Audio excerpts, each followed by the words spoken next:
ತಹೂರ್ ರಾಣಾ, ತಹೂರ್ ಹುಸೇನ್ ರಾಣಾ ಇವನ ಹೆಸರು. ಇವನನ್ನ ಈಗ ಅಮೆರಿಕಾದಿಂದ ಕರ್ಕೊಂಡು ಬರ್ತಾ ಇದ್ದಾರೆ.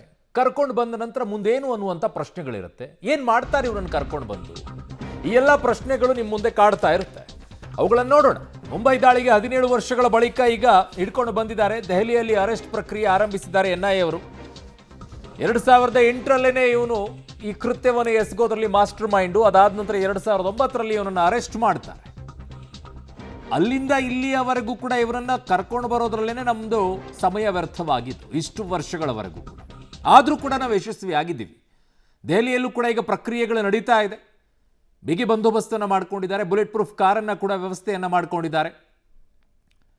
ಪಾಲಂ ಏರ್ಪೋರ್ಟ್ ಮುಂದೆ ಭದ್ರತಾ ಚಕ್ರವ್ಯೂಹವನ್ನು ರಚನೆ ಮಾಡ್ಕೊಂಡಿದ್ದಾರೆ. ಯಾಕೆ ಅಂತಂದರೆ ಇವನೊಬ್ಬನ ಕಚಡ, ಇವನನ್ನು ರಕ್ಷಣೆ ಮಾಡೋಕ್ಕೆ ಇನ್ನೊಂದಿಷ್ಟು ಕಚಡಗಳಿದ್ದಾರೆ. ಸೊ ಹಾಗಾಗಿ ಅವರಿಂದ ಬಚಾವ್ ಮಾಡಬೇಕಲ್ಲ ಇವನನ್ನು. ಇವನು ಹೊಡೆದಾಕೋದೇನು ಅಮೆರಿಕಕ್ಕೂ ದೊಡ್ಡ ವಿಷಯ ಆಗಿರೋದಿಲ್ಲ, ಭಾರತಕ್ಕೂ ಕೂಡ ದೊಡ್ಡ ವಿಷಯ ಆಗಿರಲಿಲ್ಲ. ಹೊಡೆದು ಹಾಕ್ಬಿಡ್ಬೋದಾಗಿತ್ತು. ಆದರೆ ಕೆಲವು ವಿಚಾರಗಳನ್ನು ಇವನಿಂದ ಆಚೆ ಕಕ್ಕಿಸಬೇಕಾಗಿದೆ ಅವನಿಂದ. ಏನು ಅಂತಂದರೆ, ಭಾರತದಲ್ಲಿ ಇಂತಹ ಕೃತ್ಯವನ್ನು ಎಸಗಬೇಕಾದ್ರೆ 26ನೇ ತಾರೀಕು 11ನೇ ತಿಂಗಳು 2008ರಲ್ಲಿ ಮುಂಬೈ ದಾಳಿ ನಡೆಯುತ್ತೆ ಅಲ್ಲ, ಆ ಸಂದರ್ಭದಲ್ಲಿ ಇವನಿಗೆ ಇದೇ ದೇಶದಲ್ಲಿ ಅನ್ನ ನೀರು ಗಾಳಿ ಎಲ್ಲ ಸೇವಿಸಿದಂಥ ಯಾರಾದರೂ ಕಚಡಗಳು ಇವನಿಗೆ ಸಹಾಯವನ್ನು ಮಾಡಿಲ್ವಾ? ಒಂದು. ಎರಡನೆಯದ್ದು, ಪಾಕಿಸ್ತಾನದ ಇನ್ವಾಲ್ವ್ಮೆಂಟ್ ಇದರಲ್ಲಿ ಏನಿದೆ ಅಂತ ಹೇಳಿ. ಯಾಕೆ ಈ ಪ್ರಶ್ನೆ ಬರುತ್ತೆ ಅನ್ನೋದನ್ನು ಹೇಳ್ತೀನಿ ನಿಮಗೆ. ಎರಡನೇದು, ಇನ್ನು ಹಣಕಾಸಿನ ಮೂಲಗಳು ಹೇಗೆ ಇವನಿಗೆ ಬಂದಿದ್ದು, ಇದು ಮೂರನೆಯದು ಪ್ರಮುಖವಾಗಿರುವಂಥ ಅಂಶ. ಅದನ್ನೂ ಕೂಡ ಇವನಿಂದ ಕಕ್ಕಿಸಬೇಕಾಗಿದೆ. ಅದಕ್ಕಿಂತ ನಾಲ್ಕನೆಯದು ಹೆಚ್ಚಾಗಿ ಇವನಿಗೆ ಸ್ಥಳೀಯವಾಗಿ ಸ್ಲೀಪರ್ ಸೆಲ್ಸ್ಗಳು ಹೇಗೆ ಸಪೋರ್ಟನ್ನು ಮಾಡಿದ್ರು, ಎಲ್ಲಿದ್ದಾರೆ, ಬ್ರಾಂಚಸ್ಗಳೇನು, ಇಲ್ಲಿ ಅವರ ಸಂಘಟನೆಗಳು, ಉಗ್ರ ಸಂಘಟನೆಗಳು ಹೇಗೆ ಕೆಲಸವನ್ನು ಮಾಡ್ತಾ ಇದೆ, ಇವೆಲ್ಲವನ್ನು ಅವನಿಂದ ಬಾಯಿ ಕಕ್ಕಿಸಬೇಕಾಗಿದೆ. ಆ ನಿಟ್ಟಿನಲ್ಲಿ ಅವನನ್ನು ಹಿಡ್ಕೊಂಡು ಬರಬೇಕಾಗಿತ್ತು. ಅವನು ಹಿಡ್ಕೊಂಡು ಬಂದಿದ್ದಾರೆ. ಈಗ ಮುಂದೇನು ಅನ್ನುವಂಥ ಪ್ರಶ್ನೆಗೆ ಈ ಉತ್ತರಗಳು ಸಿಗಬೇಕಾಗಿದೆ. ಈ ಉತ್ತರಗಳು ಹೇಗೆ ಸಿಗುತ್ತೆ? ಬಾಯಿ ಬಿಡಿಸ್ಬೇಕಲ್ಲ ಅವನಿಂದ, ಅದು ಬಹಳ ಮುಖ್ಯವಾಗುತ್ತೆ. ಅದರೆಲ್ಲದಕ್ಕಿಂತಲೂ ಹೆಚ್ಚಾಗಿ ಪಾಕಿಸ್ತಾನದ ಇನ್ವಾಲ್ವ್ಮೆಂಟ್ ಇದೆ ಅನ್ನೋದಾದರೆ ಏನು ಮಾಡೋಕ್ಕಾಗಲ್ಲ. ಇಡೀ ಪ್ರಪಂಚದ ಮುಂದೆ ಅದು ಹೇಗೆ ಏನು ಅನ್ನೋದನ್ನು ತೋರಿಸ್ಬೇಕು, ಅದಷ್ಟು ತೋರಿಸ್ತೀವಿ. ಆದರೆ ಇದೇ ದೇಶದಲ್ಲೇ ಇದ್ದುಕೊಂಡು ಈ ದೇಶಕ್ಕೆ ದ್ರೋಹ ಬಗೆದಂಥವ್ರು ಯಾರಿದಾರಲ್ಲ, ಅವರನ್ನು ಯಾರು ಏನು ಎತ್ತ ಅನ್ನುವಂಥದ್ದನ್ನು ಇವನಿಂದ ಬಾಯಿ ಬಿಡಿಸಿದಾಗ ಗೊತ್ತಾಗುತ್ತೆ. ಎಷ್ಟೋ ಜನಕ್ಕೆ ಪುಕ್ಕು ಪುಕ್ಕು ಅಂತಿರುತ್ತೆ. ಈಗಾಗಲೇ ಎಲ್ಲ ತಯಾರಿ ನಡೀತಾ ಇದೆ. ನಿಮಗೆ ನೇರ ದೃಶ್ಯಾವಳಿಗಳನ್ನು ತೋರಿಸ್ತಾ ಇದ್ದೀವಿ. ದೆಹಲಿಯ ಪಾಲಂ ಏರ್ಪೋರ್ಟ್ ಬಳಿಯಿಂದ 17 ವರ್ಷಗಳ ಬಳಿಕ ಉಗ್ರ ರಾಣಾನನ್ನು ಈಗ ಬೇಟೆಯಾಡೋದ್ರಲ್ಲಿ ಭಾರತ ಯಶಸ್ವಿಯಾಗಿದೆ. ಅಲ್ಲಿಂದ ಹಿಡ್ಕೊಂಡು ಬಂದಿದ್ದೀವಿ. ಅಲ್ಲಿಂದ ಹಸ್ತಾಂತರವನ್ನು ಕೂಡ ಮಾಡಿದ್ದಾರೆ ಅಮೆರಿಕಾದಿಂದ. ಇವನು ಹಸ್ತಾಂತರ ಮಾಡಬೇಡಿ ಅಂತ ಬೇರೆ ಅಮೆರಿಕಾದ ಕೋರ್ಟಿಗೆ ಹೋಗಿದ್ದ ಅವನು. ಅಲ್ಲಿ ನನಗೆ ಬದುಕೋಕ್ಕೂ ಬಿಡೋದಿಲ್ಲ, ನನ್ನ ಸಾಯಿಸಿಬಿಡ್ತಾರೆ ಅಂತ ಹೇಳಿ. ಇವನು ಉಳಿದವ್ರನ್ನ ಸಾಯಿಸ್ಬೇಕಾದ್ರೆ ಇವನಿಗೇನು ಅನಿಸಿರ್ಲಿಲ್ವೇನೋ ಈ ಕಚಡಾಗೆ. ಇವನು ಹಿಸ್ಟ್ರಿ ನಾನು ಆಗಲೇ ಹೇಳ್ತಾ ಇದ್ದೀನಿ ನಿಮಗೆ. ಯಾಕೆ ಪಾಕಿಸ್ತಾನದ ಇನ್ವಾಲ್ವ್ಮೆಂಟ್ ಇದರಲ್ಲಿ ಕಾಣಿಸಿಕೊಳ್ಳುತ್ತೆ? ಟೆರರಿಸ್ಟ್ ಅಂದ ತಕ್ಷಣ ಪಾಕಿಸ್ತಾನದ ಇನ್ವಾಲ್ವ್ಮೆಂಟ್ ಅದೆಲ್ಲ ಇದರಲ್ಲಿ ಇಂಪಾರ್ಟೆಂಟ್. ಯಾಕೆ ಅಂತಂದರೆ ಇವನು ಮೂಲತಃ ಪಾಕಿಸ್ತಾನದ ಪಂಜಾಬ್ ಪ್ರಾಂತ್ಯದವನು. ಅಲ್ಲಿ ವೈದ್ಯಕೀಯ ವೃತ್ತಿಯನ್ನು ಕಲಿತಾನೆ ಅವನು. ಡಾಕ್ಟರ್ ಮಾಡ್ತಾನೆ ಅವನು. ತದನಂತರ ಪಾಕಿಸ್ತಾನದ ಸೇನೆಯಲ್ಲೂ ಕೂಡ ಅವನು ಡಾಕ್ಟರಾಗಿ ಸೇವೆಯನ್ನು ಸಲ್ಲಿಸ್ತಾನೆ, ವೈದ್ಯಕೀಯ ಸೇವೆಯನ್ನು.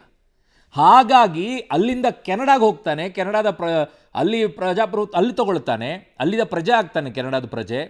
ತದನಂತರ ಅಮೇರಿಕಕ್ಕೆ ಹೋಗ್ತಾನೆ. ಅವನು ಎರಡ. ಸೊ ಹಾಗಾಗಿ ಬೇರಿರೋದಲ್ಲಿ ಪಾಕಿಸ್ತಾನದ ಸೇನೆ. ಹಾಗಾಗಿ ಈ ಕೃತ್ಯವನ್ನು ಎಸಗೋಕೆ ಪಾಕಿಸ್ತಾನದ ಸಪೋರ್ಟ್ ಇವನಿಗೆ ಬಂತ. ಹಣಕಾಸು ಎಲ್ಲಿಂದ ಬಂತು, ಇವನಿಗೆ ಸಪೋರ್ಟ್ ಆಗಿ ಯಾವ ಸಂಘಟನೆಗಳು ನಿಂತ್ಕೊಳ್ತು, ಭಾರತ ದೇಶದಲ್ಲಿರುವಂಥ ಕೆಲವರು ಹೇಗೆ ಇವನಿಗೆ ಸಪೋರ್ಟ್ ಆಗಿ ನಿಂತ್ಕೊಂಡ್ರು, ಅವರು ಯಾರು, ಏನು, ಎತ್ತ ಅನ್ನುವಂಥದ್ದನ್ನು ಇವನಿಂದ ಕಕ್ಕಿಸ್ಬೇಕೀಗ. ಹಾಗಾಗಿನೇ ಬಹಳ ಮುಖ್ಯವಾಗುತ್ತೆ ಇವನನ್ನು ಹಿಡ್ಕೊಂಡು ಬಂದಿರೋದು. ಇಷ್ಟೊತ್ತಿಗೆ ಆಗಬೇಕಾಗಿತ್ತಿದು. 2008ರಲ್ಲಿ ಈ ರೀತಿಯಾಗಿ ಕೃತ್ಯವನ್ನು ಎಸಗ್ತಾನೆ. ಮಾಸ್ಟರ್ ಮೈಂಡ್ ಅನ್ನೋದು ಗೊತ್ತಾಗುತ್ತೆ. ಬೇರೆ ಬೇರೆ ದೇಶಗಳಲ್ಲಿ ಕೃತ್ಯವನ್ನು ಎಸಗಿದ ಹಿನ್ನೆಲೆಯಲ್ಲಿ ಅಮೆರಿಕಾದವನನ್ನು ಹಿಡಿತಾರೆ. ಅವನನ್ನು ನನ್ನ ಸಹೋದ್ಯೋಗಿ ದೆಹಲಿಯ ಪ್ರತಿನಿಧಿ ಶಬೀರ್ ನನ್ನ ಸಂಪರ್ಕಕ್ಕೆ ಸಿಗ್ತಾ ಇದ್ದಾರೆ. ಶಬೀರ್, ಈಗ ಯಾವ ರೀತಿಯಾದಂಥ ಬೆಳವಣಿಗೆಗಳು ದೆಹಲಿಯಲ್ಲಿ ನಡೀತಾ ಇದೆ? ಪಾಲಂ ಏರ್ಪೋರ್ಟ್ ಸುತ್ತಮುತ್ತ ಮಾತ್ರ ಈ ಬಿಗಿ ಭದ್ರತೆ ಇದೆಯಾ, ಅಥವಾ ಸಂಪೂರ್ಣವಾಗಿ ದೆಹಲಿಯಲ್ಲಿ ಎಲ್ಲ ಈ ಭದ್ರತೆಗಳು ಕಾಣಿಸ್ಕೊಳ್ಳೋಕೆ ಶುರುವಾಗಿದೆಯಾ? ಪಾಲಂ ಏರ್ ಬೇಸ್ ಮಾತ್ರ ಅಲ್ಲ, ದೆಹಲಿ ಕೇವಲ ಪಾಲಂ ಏರ್ ಬೇಸ್ ಮಾತ್ರ ಅಲ್ಲ, ದೆಹಲಿಯ ಬಹುತೇಕ ಪ್ರಮುಖ ಪ್ರದೇಶಗಳು ಏನಿದಾವೆ ಅಲ್ಲೆಲ್ಲವೂ ಕೂಡ ಭದ್ರತೆಯನ್ನು ಹೆಚ್ಚಿಸುವಂತ ಕೆಲಸ ಮಾಡಲಾಗಿದೆ. ಮುಖ್ಯವಾಗಿ ರಾಣನನ್ನ ಕರೆತರುವಂತಹ ಸ್ಥಳಗಳು ಏನಿದಾವೆ ಅದು NIA ಆಗಿರ್ಬೋದು, ಪಟಿಯಾಲ ಹೌಸ್ ಕೋರ್ಟ್ ಆಗಿರ್ಬೋದು, ಜೊತೆಗೆ ಆ ಪಾಲಂ ಏರ್ ಬೇಸ್ ಏನಿತ್ತು ಅದು, ಮತ್ತೆ ತಿಹಾರ್ ಜೈಲು, ಇಲ್ಲೆಲ್ಲವೂ ಕೂಡ ಭದ್ರತೆಯನ್ನು ಹೆಚ್ಚು ಮಾಡುವಂತ ಕೆಲಸವನ್ನ ಮಾಡಲಾಗಿದೆ. ನಾನು ಕೂಡ ಏನು NIA ಕಚೇರಿಯ ಮುಂಭಾಗದಲ್ಲಿದ್ದೀನಿ. ಇಲ್ಲಿನ ಪರಿಸ್ಥಿತಿ ಹೇಗಿದೆ ಅನ್ನುವಂಥದ್ದನ್ನು ಕೂಡ ನಿಮಗೆ ವಿವರಿಸ್ತೀನಿ. ಬಹುಶಃ ನಿಮಗೆ ದೃಶ್ಯಗಳಲ್ಲೂ ಕೂಡ ಕಾಣಿಸಬಹುದು. NIA ಕಚೇರಿಯ ಕಟ್ಟಡದ ದೃಶ್ಯಗಳನ್ನು ನೀವೇನು ಗಮನಿಸ್ತಾ ಇದ್ದೀರಿ. ಇಲ್ಲಿಗೆ ರಾಣನನ್ನ ನೇರವಾಗಿ ಕರೆತರಲಾಗುತ್ತೆ ಅನ್ನುವಂಥ ಮಾಹಿತಿಗಳು ಇದ್ದಾವೆ. ಪಾಲಂ ಏರ್ ಬೇಸ್ನಲ್ಲಿ ಆತ ಬಂದು ಇಳಿದ ತಕ್ಷಣ NIA ಅಧಿಕಾರಿಗಳು ಆತನನ್ನು ಅರೆಸ್ಟ್ ಮಾಡ್ತಾರೆ. ಅಲ್ಲಿಂದ ನೇರವಾಗಿ NIA ಕಚೇರಿಗೆ ಕರೆದುಕೊಂಡು ಬಂದು ಆತನನ್ನು ಪ್ರಾಥಮಿಕ ವಿಚಾರಣೆಗೆ ಒಳಪಡಿಸ್ತಾರೆ ಅನ್ನುವಂಥ ಮಾಹಿತಿಗಳಿತ್ತು.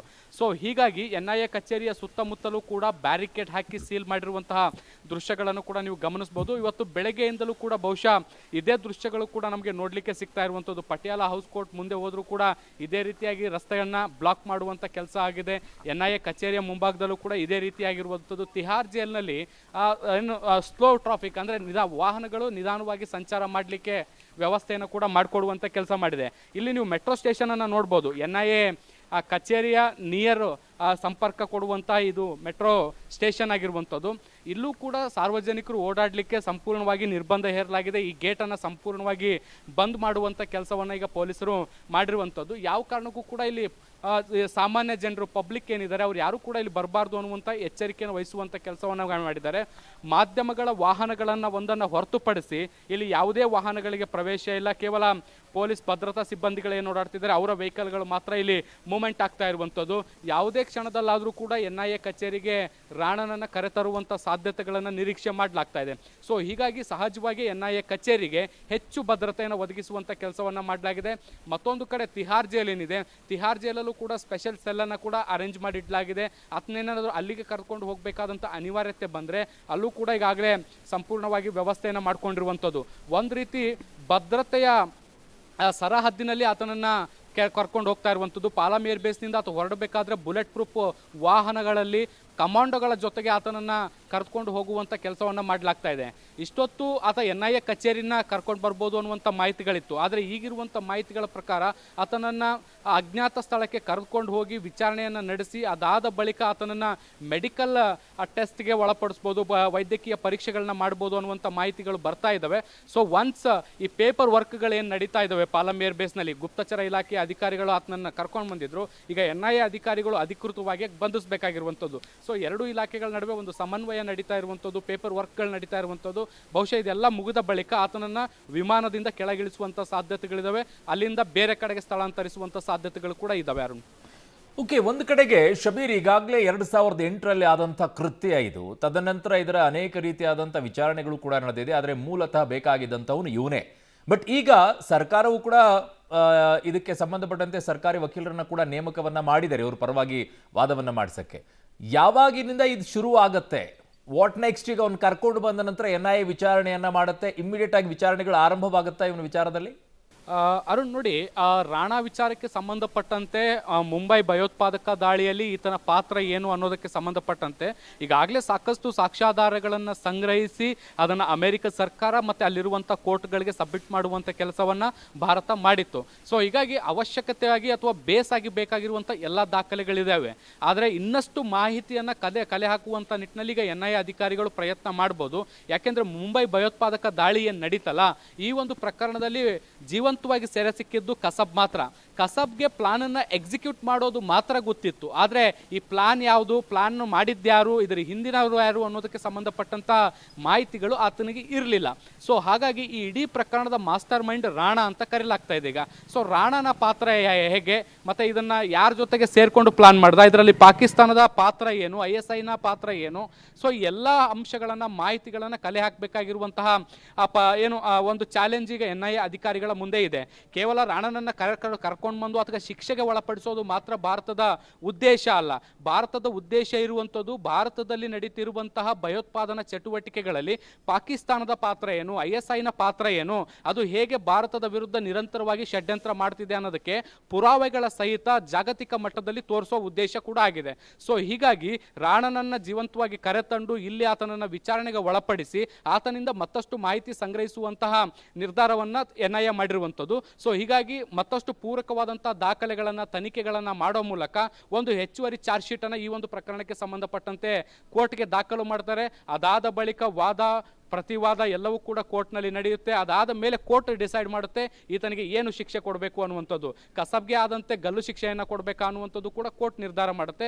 ಒಂದು ಕಡೆ ಆತನಿಗೆ ಶಿಕ್ಷೆ ಕೊಡಿಸುವ ಮೂಲಕ ಆ ಮುಂಬೈ ಭಯೋತ್ಪಾದಕ ದಾಳಿಯಲ್ಲಿ ಏನು ಜನ ಸತ್ತಿದ್ರು ಅವರಿಗೆ ನ್ಯಾಯ ಕೊಡುವಂಥದ್ದು, ಅವರ ಸಾವಿಗೆ ನ್ಯಾಯ ದೊರಕಿಸ್ಕೊಡುವಂಥದ್ದು ಒಂದು ಭಾಗ. ಆದರೆ ಈತನಿಂದ ಬರುವಂಥ ಮಾಹಿತಿಯನ್ನು ಇನ್ಪುಟ್ಸ್ ಏನು ಬರುತ್ತೆ ಅದನ್ನು ಇಟ್ಕೊಂಡು ಪಾಕಿಸ್ತಾನ ಭಾರತದ ವಿರುದ್ಧ ಹೇಗೆ ಷಡ್ಯಂತ್ರ ಮಾಡಿತ್ತು, ಕುತಂತ್ರ ಮಾಡಿತ್ತು ಅನ್ನುವಂಥದ್ದನ್ನು ಜಾಗತಿಕ ಮಟ್ಟದಲ್ಲಿ ತೆರೆದಿಡುವಂಥದ್ದು. ಸೊ ಎರಡೂ ಉದ್ದೇಶಗಳು ರಾಣಾ ಮೂಲಕ ಭಾರತ ಈಡೇರಿಸಿಕೊಳ್ಳಕ್ಕೆ ಹೊರಟಿರುವಂಥದ್ದು.